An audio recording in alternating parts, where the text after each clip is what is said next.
출애굽기 8장 16절부터 32절 말씀까지입니다. 28절부터 32절까지를 합독하고 출애굽기 8장 16절부터 32절 말씀까지를 보도록 하겠습니다.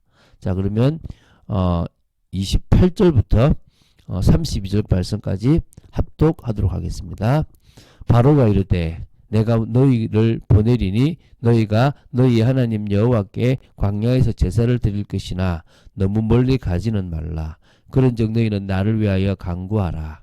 모세가 이르되 내가 왕을 떠나가서 여호와께 간구하리니 내일이면 8일 때가 바로와 바로의 신하와 바로의 백성을 떠나려니와 바로는 이 백성을 보내어 여호와께 제사를 드리는 일에 다시 거짓을 행하지 마소서 하고 모세가 바로를 떠나 나와서 여호와께 간구하니 여호와께서 모세의 말대로 하시니 그 8일 때가 바로와 그의 신하와 그의 백성에게서 떠나니 하나도 남지 아니하였더라. 그러나 바로가 이때에도 그의 마음을 완강하게 하여 그 백성을 보내지 아니하였더라. 주여. 자, 오늘은 오늘 역시 10가지 재앙을 계속 봐나가는데요. 오늘은 세 번째 재앙과 네 번째 재앙인데 세 번째 재앙은 이 재앙이고요. 네 번째 재앙은 파리 재앙에 대한 내용입니다. 먼저 볼 출애굽기 8장 16절부터 19절까지가 바로 이제 이 재앙인데요. 두 번째 재앙에도 불구하고 그 마음이 완악하여 하나님의 명령을 따르지 않는 바로 왕에게 애굽 온 땅의 티끌이 이가 되어 사람과 생축에게 올라 고통을 당하게 하는 재앙을 내리셨습니다. 이거는 그냥 경고도 안 하고 내리셨는데요. 역시 아직 마음이 완악하여 바로 왕은 여전히 말씀을 듣지 않았습니다. 하나님의 말씀과 같았죠, 그죠? 그래서 중요한 것은 애굽의 요술사들이 더 이상 만들지를 못해요. 뭘 못 만드냐면 이 일을 만들지 못하기 때문에 하나님을 여호와로 인정하게 되는 것입니다. 그러니까 이스라엘 백성뿐만 아니라 이방인들까지도 전능하신 하나님을 알게 되고 인정하게 되는 계기가 되는 거죠. 자, 그 다음으로 볼 출애굽기 8장 20절부터 32절은 이제 네 번째 재앙인 파리 재앙인데요. 계속되는 재앙에도 불구하고 말씀에 순종하지 않는 바로 왕으로 인해서 파리 때를 이제 불러들여 가지고 애굽 온 땅을 덮게 하는 재앙을 내리신 겁니다. 그러나 그 와중에도 하나님께서는 이스라엘 백성이 사는 이 고센 땅은 구별하여 파리 재앙으로부터 보호하셨습니다. 이때부터는 이 이스라엘 백성에게 재앙이 내리지 않습니다. 그래서 참 중요하죠. 그러니까 세 번째 재앙부터는 요술사가 못하고 네 번째 재앙부터는 이스라엘은 구별돼 버리는 겁니다. 그래서 애굽 사람들은 고통을 당하고 자신들만 고통당하는 걸 보게 되고요. 그러면서 더 하나님이 두렵고 전능한 신이라는 걸 알게 되는 겁니다. 또 우리가 처음에는 불신자들 같이 고통을 받지만 지나고 나면 우리는 이제 이 고통과 저주에서 해방되는 때가 온다는 사실을 기억해야 될 것입니다. 자, 우리 16절부터 19절 말씀까지를 먼저 보겠는데요. 오늘 이 재앙은 우리가 지금 하고 있는 이전에 그 피 재앙과 또 개구리 재앙을 사전에 미리 알렸던 것과는 다르게 갑자기 이렇게 그냥 아무런 경고 없이 시작되었습니다. 그 이유가 아마 이 바로 왕과 애굽인들이 모세와 하나님과 했던 약속을 지키지 않았기 때문에 하나님의 진노를 이렇게 크게 하신 까닭이 아닐까 이렇게 보면 될 것 같습니다. 그래서 하나님께서는 인간의 이 죄악됨과 어리석음을 징계하시기 위하여 세상의 모든 피조물 심지어 땅의 먼지나 티끌까지라도 들어가지고 당신의 채찍으로 삼으시는 분이라는 사실을 기억해야 될 것입니다. 자, 이때 이제 이가 뭔지 이게 뭐 우리가 보통 우리나라에 있는 인지 아니면 진드기 같은 건지 조금 물기 시작하는 또 그 나라에 있는 각닭이인지 이렇게 여러 견해가 있는데 이제 우리 대부분의 사람들은 각닭이로 봐요. 그러니까 각닭인데 모기과에 속하는 곤충인데요. 몸빛은 흑갈색에 황금색을 띠며 사람과 동물의 피를 빨아먹고 사는 그런 동물, 그러니까 그런 벌레가 이제 이게 이 각닭인데요. 나일강처럼 강이 자주 범람하는 지역에서 많이 서식한다고 합니다. 모기보다는 크기가 좀 작고요. 한 쌍의 날개가 있기 때문에 날아다니기도 했다고 합니다. 이 각닭이들은요, 뭐 거의 모든 종류의 동물을 공격하고 사람을 공격할 때는요, 머리털, 옷 속, 심지어 눈, 귀, 코 속까지 기어 들어가서요, 막 쏘아서 피를 빨아먹기 때문에요, 사람들에게는 아주 큰 고통을 준다고 합니다. 그래서 이제 이 세 번째 고통이 아니겠나 싶은데요. 자, 그러면 이 재앙을 통해서 하나님께서 하시려고 하는 것은 징계도 있지만요, 그 땅의 신이 있었대요. 게브라고. 그 게브가 아무 힘이 없다는 것들을 또 드러내려고 하는 겁니다.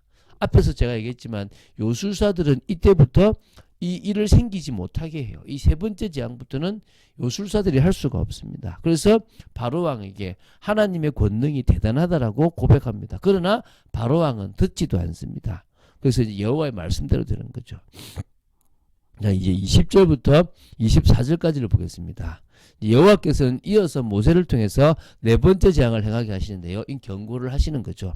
아침 일찍 일어나서 바로왕 앞에 서게 되는데, 아침 일찍 전에 하던 대로 이제 나일강의 제사를 지내기 위해서 나왔던 그 바로를 만난 것 같아요. 이제 선포하는 겁니다. 좀 깁니다. 제가 볼게요. 내 백성을 보내라. 그러면 그들이 나를 섬길 것이니라. 내가 만일 내 백성을 보내지 아니하면 내가 너와 내 신하와 내 백성과 내 집들의 파리떼를 보내리니 애굽 사람의 집집에 파리떼가 가득할 것이며 그들이 사는 땅에도 그러하리라. 그날에 나는 내 백성이 거주하는 고센 땅을 구별하여 그곳에는 파리가 없게 하리니 이로 말미암아 이 땅에서 내가 여호와인 줄을 내가 알게 될 것이라. 내가 내 백성과 내 백성 사이를 구별하리니 내일 이 표정이 있으리라 하셨다. 이제 선포하는 겁니다.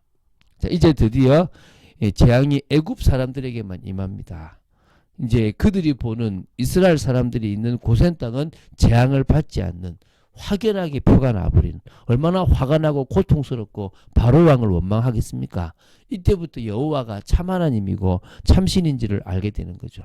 자, 그럼 이때 나오는 파리떼는 뭐냐? 70인 여기 보면 조금 더 구체로 나와요. 개파리라고 나와요. 개파리. 이게 이제 때를 지어 살아가면서 사람과 짐승의 피를 빨아먹으며 병영균을 옮기는, 사람들은 아주 심각한 일을 입히는 파리떼라고 봅니다. 그러니까 그냥 우리나라에 있는 파리떼는 그냥 더러워 이거잖아요. 이건 그 정도가 아니고 피를 빨아먹는 그런 이렇게 모기 수준의 파리라고 보시면 되는 겁니다. 여기서 생각할게요. 자, 첫 번째 재앙부터 세 번째 재앙까지는 물과 이 땅과 관계된 것다면요, 이제는 이 넷째 재앙은 이 파리떼는요, 공기와, 그러니까 공중과 관계되어 있는 그런 재앙입니다. 그러니까 재앙이 자꾸 많아질수록 재앙의 범위가 물, 땅, 이제 뭡니까? 공중에 있는 것까지 오게 된 겁니다. 더 이제 애굽 전역에 있는 거를 다 초토화를 시킬 생각인 거죠. 하나님은 네가 이기나 내가 이기나 보자는 거죠. 그러니까 그렇게 그 완악한 이 바로왕도 스스로 내가 졌다 나가라고 할 만큼 어쩔 수 없게끔 만들어 버린다는 겁니다. 그래서 이제 이 바로의 마음이 완악해서 불순종을 계속 거듭하는 이 바로왕과 애굽을 향한 하나님의 진노가 점점 더해진다고 보시면 됩니다.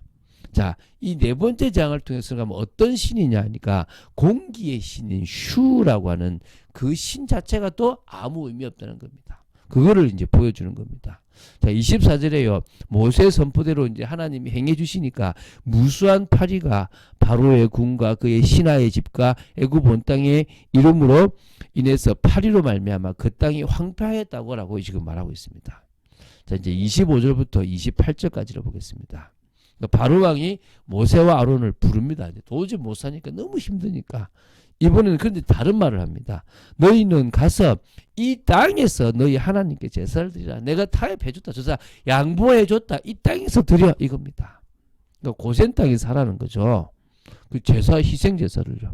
모세는 그렇게 할 수 없다는 겁니다. 그건 부당하다는 거죠. 왜냐하면 희생 제사를 드린다는 것은 동물을 잡는 건데 애굽 사람들이 그걸 너무 싫어하기 때문에 애굽 사람들이 제사 드리는 이스라엘 백성들을 향하여 돌로 칠 거라는 것입니다. 그러니까 바로왕은 좋다 내가 양보했다라고 인심 쓰는 것처럼 보이지만 이스라엘 백성들을 더 핍박하게 만들 일들을 만든다는 거죠. 그래서 모세는 분명히 선포합니다. 우리가 사흘길쯤 광야로 들어가서 우리 하나님 여호와께 제사를 드리되 우리에게 명령하신 대로 하려 하나이다. 여러분, 타협하지 마세요. 사단이 이렇게 타협하려 하잖아요. 명령대로, 말씀 그대로 가려고 하세요. 주일은 지키는데 지키고 와오면 되잖아. 막 이런 식일 때 명령대로 하시든지. 물론 주일을 다 지킨다는 개념이 꼭 주일에 일 안 하는다. 물론 일은 안 해야 되겠지만 무조건 그런 개념보다는 예배를 드리고 하나님을 바라본다면 뭐 다를 수도 있는데요. 근데 생각을 잘 하실게. 타협이라고 생각되면 하지 마세요. 이해가 되시죠? 그죠? 그래서 어쨌든 자꾸 자기식으로 제안을 하는 부분들을 봐야 됩니다. 자, 29절부터 32절을 보겠습니다. 모세는 바로 왕에게 여호와께 이제 간구하겠다라고 지금 합니다. 그래서 이제 뭐라냐면 이제 이게 뭐냐면 이제 나를 위해서 간구해 달라 그러니까. 그래서 간구하면 내일 파리 때가 떠날 것인데 절대 거짓말 하지 말라고 다시 당부를 합니다. 이번에 거짓말하면 안 좋습니다. 얘기하는 거죠. 그리고 이제 가서 이제 간구를 합니다. 파리 때가 없도록 했습니다. 그런데 바로가 이때도 다시 마음이 완강해집니다. 살만하니까 내가 그래도 천하의 이 바로 왕인데 내가 지금 저 사람들한테 졌어야 되겠냐 이래 싶었겠죠. 역시 쉽지 않죠. 하나님이 계획하신 것을 이룰 때까지는요 계속 반항하는 것입니다. 자, 우리는요 우리가 하려고 하는 것을 끝까지 해야 됩니다. 안 될 것처럼 보이고 조금 타협판을 제시한다고 그래 이거라도 하자 신앙하는 게 어때라고 타협판을 받지 마세요. 이 정도면 될 거다 착각하지 마십시오. 분명히 하나님께서 원하시는 것까지 해야 됩니다. 그게 하나님 뜻이에요. 사단은 적당한 선에서 타협하고 멈추기를 바라고 있지 않습니까? 속지 마시기 바랍니다. 우리가 이런 것들을 분별하기 위해서 성령의 역사, 우리가 그런 것들을 이기기 위해서 성령의 역사, 하나님과 깊은 교제를 통해서 더 우리가 보지 못하는 걸 보기 위해서 성령의 역사, 그 성령의 역사가 우리에게 있어야 될 줄로 믿습니다. 그런 축복을 누리는 여러분 되시기를 주 예수 그리스도 이름으로 축원드립니다. 주는 그리스도시요 살아계신 하나님의 아들이심을 고백합니다. 정말 저희들이 계속 애굽에 내린 재앙들을 봐나가며 하나님께서 인간들이 의지하고 붙잡는 모든 신들과 인간들이 쓰고 있는 모든 공간들이 오히려 인간들을 해롭게 하고 있다는 사실을 보여주고 있음을 봅니다. 이것이 바로 진노고 고통임을 봅니다. 아버지 하나님, 모든 사람에게 내리는 것이 아니라 하나님을 대항하고 하나님의 백성을 괴롭히는 자들에게 임할 재앙인 줄로 봅니다. 불신자들이 또 능력 있는 자들이 할 수 없고 또 불신자와 다르게 하나님의 자녀를 구분하시는 이 모든 것들을 보며 저희들이 타협하지도 말고 믿음으로 나아가며 온전히 말씀을 이루어나가는 축복된 저희들 되게 하여 주시옵소서. 주 예수 그리스도 이름으로 기도드립니다. 아멘.